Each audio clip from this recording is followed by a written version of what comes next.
To think that Sony, of all companies, could hold a monopoly over the anime industry in the Western world honestly scares the heck out of me.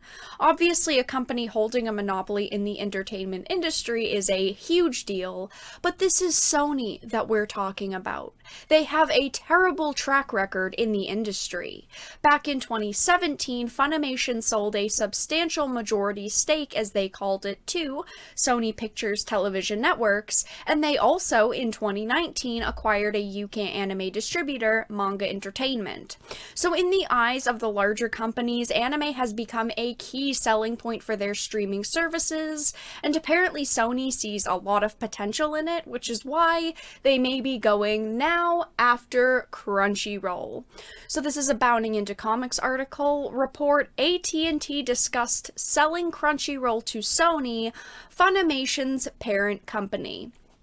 A report earlier in May details that Crunchyroll parent's company AT&T had discussions to sell the anime streaming company to Sony, the parent company of the rival anime streaming service Funimation. The report from The Information details that AT&T's Warner Media has had discussions about selling Crunchyroll. They speculate that the reason for possibly selling the company might be to reduce debt. The company had been under pressure from shareholder Elliott Management to reduce their debt over the past year, but reportedly cut a deal with them back in October.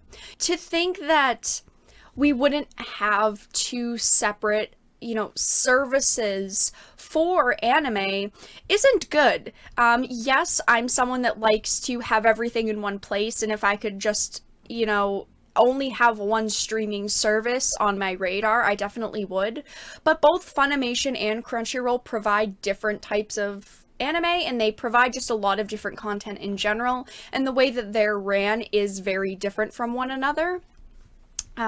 But continuing on, The Information does note that the current coronavirus pandemic has slowed down their sales effort, and that no active negotiations to sell Crunchyroll were currently in place. So it sounds like before the coronavirus happened, this was actually pretty heavily in discussion, but now, of course, because of the virus, that's at a halt, just like a lot of things. I mean, a lot of industries in general are kind of at a standstill because of the coronavirus, so this isn't that surprising. But once the coronavirus is over and things are slowly getting back to normal, we could potentially see this actually happen. They also believe that plans to sell the company might have also changed with Warner Media's new CEO stepping into the role.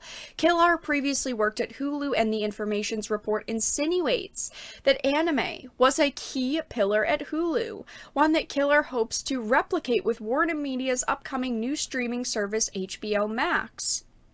Crunchyroll also promises that they will curate additional top anime titles for HBO Max each quarter, cultivating fresh offerings that appeal to new and existing anime fans, including Hunter x Hunter and Death Note coming to the streamer within the first year of launch. HBO Max's chief also praised anime in general. Anime is a celebrated, diverse art form with a rich culture rooted in imaginative worlds with vibrant characters.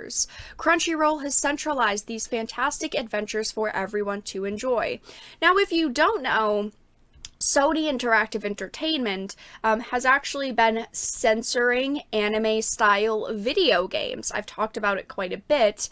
But it's kind of interesting to see someone, at HBO Max kind of praise anime and, the style and the genre in general, when on the other hand of things, we have Sony Interactive Entertainment kind of shunning anime and kind of shunning the art style. And if Sony Pictures is going to acquire Crunchyroll, we're going to see more anime in the Sony sphere.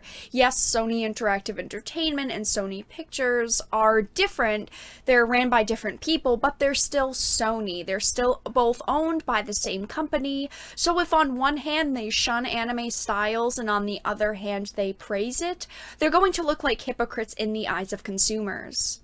But the article finishes off with Clownfish's TV speculates that Crunchyroll could be phased out and become wholly part of HBO Max. So we are starting to get a bigger picture of what's going on here. So it might be that the new CEO who realizes that Hulu does do really well with anime, he might be like, stop it, we are not going to sell it off, but we might just fold the anime into HBO Max. What do you make of this report? What do you think the future holds for Crunchyroll? I personally do hope that Crunchyroll stays its own entity. I don't want it to be bought by another company like Sony Pictures, but if they were to phase it into HBO Max and Crunchyroll and HBO Max were to just kind of merge in a sense, I wouldn't be angry with that, but I still would worry that eventually the focus on anime would go away if that market ever dwindles. I feel like even if the market dwindled a tiny bit, that would be something that they would cut and they wouldn't put as much focus into it. But in the end, we really don't know what's going to happen right now. Apparently, AT&T was discussing selling Crunchyroll, and one of the parties interested was Sony. But that is all that I had to discuss in today's video. What do you think about the situation? Do you think that Sony could acquire Crunchyroll and hold this monopoly, or do you just think that it's another rumor and just another situation that probably won't happen? If you enjoyed this video and found it important, make sure to give it a like and share it, and of course if you did not enjoy, make sure to give it a dislike. I appreciate your support either way, and I will talk to you all again in the next video really soon.